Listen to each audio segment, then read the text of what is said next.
Good afternoon, guys. Continue na po sa ito ang pagtuon sa Biblia, guys. Nagbasa na po sa dito na stop sa kalimang araw na nagawa na niya lahat. Yung sa mga ibon, isda at saka So, dito na tayo. At before pala, guys, please like and share and subscribe, guys, sa ako for this video, guys. Thank you.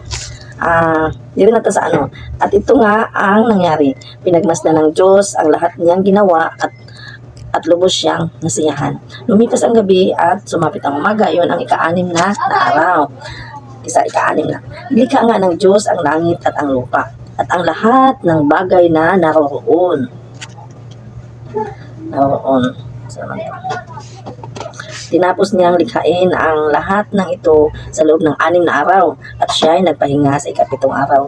Pinagpala niya ang ika-7 araw at itinuring itong banal sapagkat sa araw na ito ay ito siya nagpahinga matapos likhain ang lahat. Ganito ang pagkalikha sa langit at lupa. Nang likhain ng Panginoong Yahweh ang lupa at lahat ng bagay sa langit. Wala pang anumang halaman o pananim sa lupa sapagkat hindi pa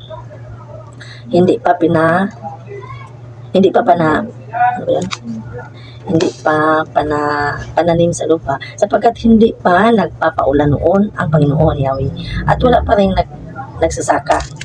Ngunit mayroon ng bukal na tubig na dumidilig sa kapatagan sa lupa. Pagkatapos ginawa ng Panginoong Yahweh ang tao mula sa alakabok. Hiningahan niya sa ilong at nagkaroon ito ng buhay. Nauman na ito niya gimutan lahat ng mga laman, mga punong kahoy, hayop, ibon at mga isda. So ang iyan na pong naghimo na po siya og tao. Ganing. Wala pa siyang katong iyang pag-unahang tuwa ang mga magpananim. Hindi pa talaga masyado kasi hindi pa niya napaulanan.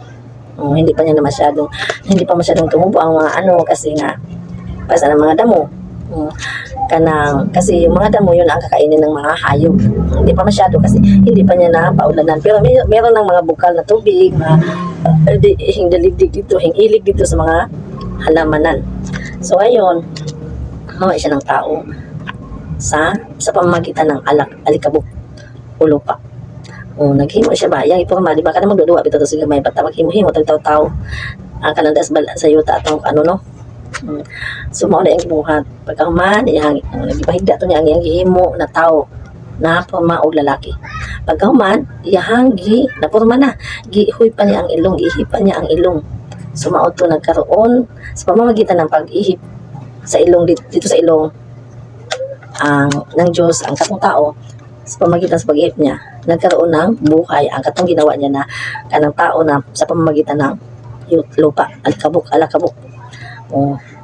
Sabi ka kapangyarihan talaga sa kagamhanan talaga sa ato ang Ginoo kay yuta lang na nya kana ganing nagkaroon ng buhay kaya bitaw kanang kung anang ato ang kolor kay murag yuta gikan ta sa yuta wa bitaw na mga kaistoryahon na kanang gikan sa tao ang gikan sa alikabok ang tao mubalik sa alikabok kay kamatay dito ilubong sa yuta so mao na ang mubalik ka kay tungod gikan ko sa yuta.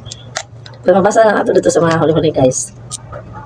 Ngayon, so gumawa ng hiningahan niya ang ilong at nagkaroon nito ng buhay. So gumawa ang Panginoon Yahweh sa isang halamanan sa Eden, sa dakong silangan, at doon dinala ang taong kanyang nilalang. Pinatubo niya noon ang lahat ng uri ng punong kahoy na magagandang pagmasdan at masasarap ang mga bunga. Sa gitna ng halaman ay naroon ang punong kahoy na nagbibigay buhay at gayon din ang punong kahoy na nagbibigay kaalaman tungkol sa mabuti at masama. Umaagos noon mula sa Eden ang isang ilog na dumidilig sa halamanan. Paglabas doon, ito ay nahahati sa 4 na sanga. Ang una na kung tawagi ilog pison ay umaagos sa lupain ng Habila. Lantay ang ginto roon at marami ring bidilyo at batong unisi. Ang ikalawang sanga, ang ilog na tinatawag namang Gihon, ay umaagos sa lupain ng Ethiopia. Ilog Tigris naman ang tawag sa ikatlong sanga at umaagos naman ito sa silangan ng Assyria. Ang ika-4 na sanga ng ilog ay ang Euphrates. Inalagay ng Panginoong Yahweh ang tao sa halamanan ng Eden upang ito'y pagyamanin Sabi no, ito'y pagyamanin at pangalagaan. Ang sinabi niya sa tao, makakain mo ang alinmang bungang kahoy sa halamanan, maliban sa bunga ng punong kahoy na nagbigay ng kaalaman tungkol sa mabuti at masama. Huwag na huwag mong kainin ang bungang iyon sapagkat sa araw na kainin mo iyon ay mamamatay ka. So dito na siya gibutang no, daghan ka dito. Kana ganing ang purpose niya naghimo to niya ang tao, guys. Gibutang ito sa lamanan ng Eden, lahat ng klaseng bunga, awan ng prutas to nami kay mga pagkaon na nami kay mga prutas, kana ganing giingnan niya si itong tao. Wala pati pangan, lalaki lang. Tabi daga. Kana ganing yang giingnan na. Yang gihimo aron magiging mayaman. Kung iyahang padatuon dito katong lalaki mo iyang putang dito, iyang padatuon kung iyahang alagaan. Karong giingnan niya, giano niya ba, sabihan niya na kanang tanan ng prutas. Pwede na nimo tanan kaunon, ikaw ang mamahala ana. Ikaw ang mahala ng tanan. Pero ang kanang nasa tunga, ayaw na siya sa gitna, huwag mong kainin yan. Kasi yan ang nagbibigay, pagkainin mo yan, mamamatay ka kung kakainin mong bunga na yan. So, yun ang mga tugon ng Panginoon sa yung lalaki na yun. Na si Adan. Sa kanan nandito gipangalanan na yan ang lalaki lang ang tawag muna ni Lord sa kanya, lalaki. So, sabi niya, huwag mong kainin yan lahat. Sa'yo yung lahat, pwede kang kakain. Pero yung sa gitna lang, huwag mong kainin. O, anong ginawa niya? Ngayon, kainin mo yun, mamamatay ka. Kung kainin mo daw, yun, mamamatay ka. So, matapos gawin ang lahat na ito, sinabi ng Panginoong Yahweh, hindi mabuti na mag-isa ang tao. Bibigyan ko siya ng isang angkan na makakasama at makakatulong. Kaya mula sa lupa ay lumikha ang Panginoong Yahweh ng mga hayop sa parang at mga ibon sa himpapawid. Dinala niya ang mga ito sa tao upang ipaubaya nito ang pagbibigay ng pangalan sa mga iyon. Kung ano ang kanyang tinatawag yun, ang naging pangalan ng mga ito. Ang katong mga hayop, ang katong lalaki na yang gihimo, mauna ang nagpangalan ni atong mga hayop, lain-laing klaseng hayop na mga maisog na hayop, mga kanang buotan na hayop.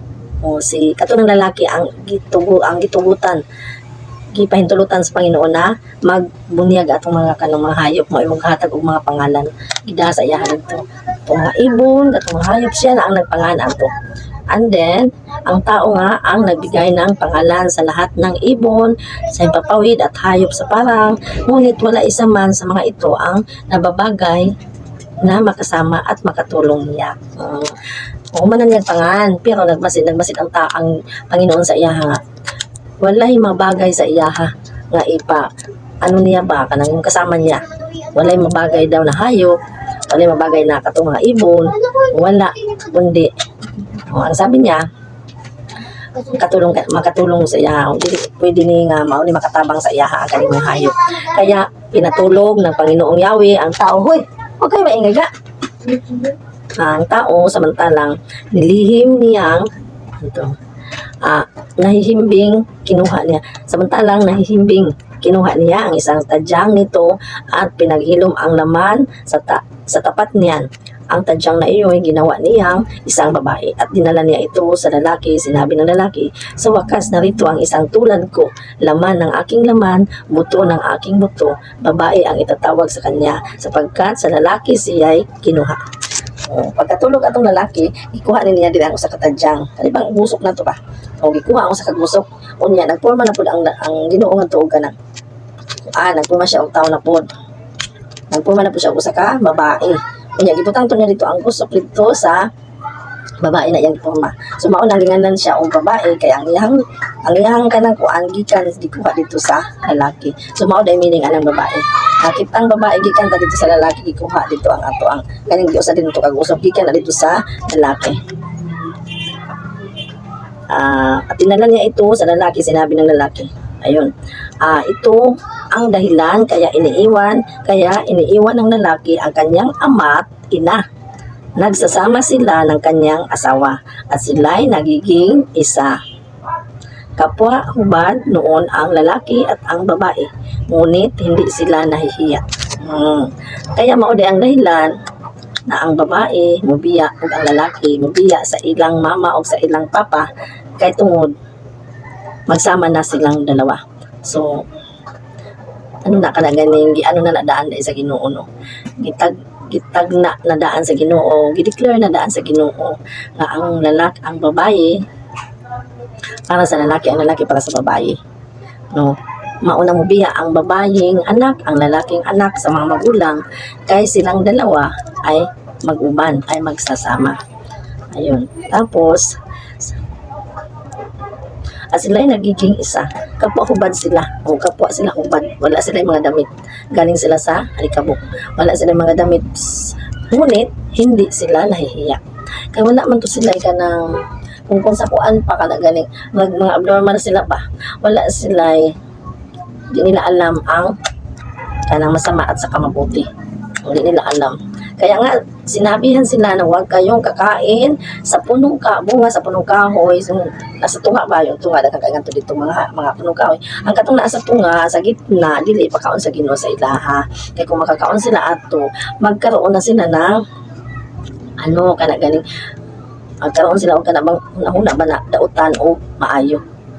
Madili na sila. Huwag ka nang makaingon ta na abnormal, no? Kaya wala man sila alam. Wala silang alam. Dati. Kasi nga nakahubad sila. Hindi nila alam na hubad sila at hindi sila nahihiya. Kasi wala nga silang alam. Ngayon, nagkasala ang tao. Ngayon, yun no, ang gitugunan ato sa ang gibilinan ato na ayaw nagkauna ang katong lalaki kasi pagtugon sa Ginoo ato, wala pa to ang babae. Wala pa nahimo. Ang lalaki giingnan lang siya na tanan imuha tanan. Para na si tanan. Kauno na nimo pero kaning usayo gini kauna. So mao to. Ang ahas ang pinakatuso sa lahat ng hayop na nilikha ng Panginoong Yahweh. Isang araw tinanong nito ang babae, totoo bang sinabi ng Diyos na huwag kayong kakain ng anumang punong kahoy sa halamanan? Sa halamanan? Sumagot ang babae, maaari namin kainin ang anumang bunga sa halamanan, huwag lamang ang bunga ng puno na nasa gitna niyon. Sinabi ng Diyos na huwag namin kakainin ni hipuin. Hipuin man ang bunga nito. Kung kami raw ay kakain nito, mamamatay kami. Ngunit sinabi ng ahas. Sabi ng ganing kuan sa babae o kanang ahas. Nagsabi gid ang Ginoo sa inyong hana kanang dili mo napakauno na ng bunga ha. Ingon ang babae kay ina naman to sa lalaki ang babae nga dili ay pagkaon na ha kay mao na ang bilin sa ato sa ako sa Ginoo na dili gina siya pagkaon kanang tanan natong kaon pero kaning usayo bilin din nato ni kaunon. So mao to yang gitubag sa bitin nga kana ganing oo dili mi na napakaunon bisag pahikapon mi ana dili mi ana pwede mo ikaon dili pwede mi hikap. At sinabi ng Diyos huwag namin kakainin, hipuin man ang bunga nito. Kung kami raw ay kakain nito, mamamatay kami. Ngunit sinabi ng ahas, hindi totoo yan. Hindi kayo mamamatay. Sinabi lang yan ng Diyos sapagkat alam niya kung kakain kayo ng bunga niyon ay nakakaunawa kayo. Kayo'y magiging parang Diyos at malalaman ninyo ang mabuti at masama. Ang punong kahoy ay napakaganda sa paningin ng babae at sa palagay niya ay masarap ang bunga nito. Naisip din niya na kahanga-hanga ang maging marunong. Kahanga-hanga, nasa na tato? Punong kahoy ay napakaganda at sa paningin ng babae at sa palagay niya ay masarap ang bunga nito. Naisip din niya na kahanga-hanga ang maging marunong. Kaya't pumitas siya ng bunga at kumain ito. Binigyan niya ang kanyang asawa at kumain din ito. Nagkaroon nga sila ng pagkaunawa. Yan. So maoto na. Bisa gitugo na sa Ginoo na ayaw na ninyo o kauna. Kay kung kaon mo ana, kana gani. Kanang mamatay mo. So man giling laman ang babae sa kanang kuan sa ahas. Hihiling la siya sa pamamagitan ng sige tanong-tanong, sa istorya, tapos mga mga scammer ba na kanang na mga resto ang galit ako na human na kuan ko na scam na ko dira na lingaw-lingaw ko istorya, lingaw-lingaw o mao sa tong biting gilingaw-lingaw nya istorya ang babae kay para gid mo kaon matintal gid ni atong bunga na nindot kaayo tong bunga ha. So maoto na mga siya na butang sa iyang isip kalami ginaan ng kuanan o kalami ginaan ng bungaha o kanang siguro lamig ko na kay siguro na makaon ko na ay murag natintal na butang siyang isip kay ang katuman ang ahas na sige tintal sa iyaha. So mao tong himpitas gid siya og ihang giingkit. Ug pagkahuman iyang ingkit na po ngadto niya ang iyang katong lalaki niyang kauban ihapong ipaingkit. So mao to pagkahuman nila og kaon ibukas na ang ilahang pag-iisip. Nakakita na sila mga hubad. O nagdinaganay sila dito sa mga kakahuyan nang ito sila dagkong dahon ug ilahang gihimo og kanang kuan diri pang sampung diri sa ilahang mga lawas kay nagkaroon sila og kauwaw, nahiya sila. So maula nabukas ang ilahang pag-iisip.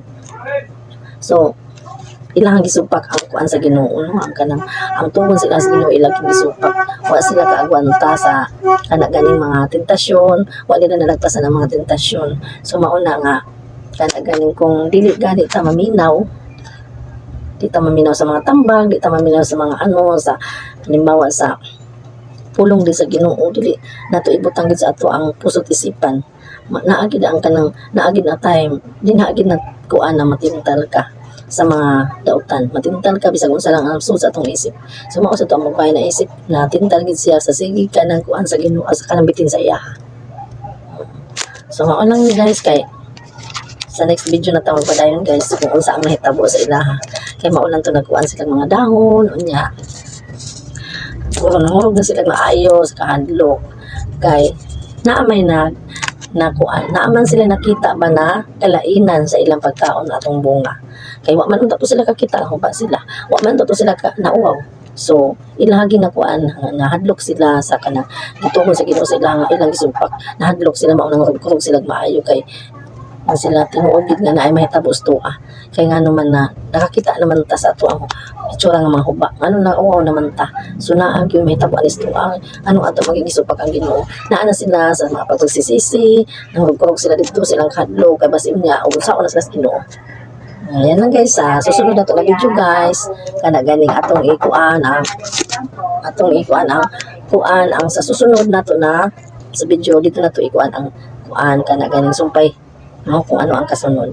Thank you for watching guys. Don't forget to subscribe, share, and likes para makuansan na ato ma-share dito sa uban katong gusto sa mabasa og Bible na wala Bible maay na lang po na madagdagan ang ilang mga kaalaman about sa salita ng Diyos kay dili man gid mahitabo na walay na sa atong isip walay kanang salita ng Diyos na ato ang nabatian dili mahitabo nga ang tawo kabati og salita ng Dios kay sa simbahan di na amtas salita ng Dios man ang gida sa mga pari sa mga pastor.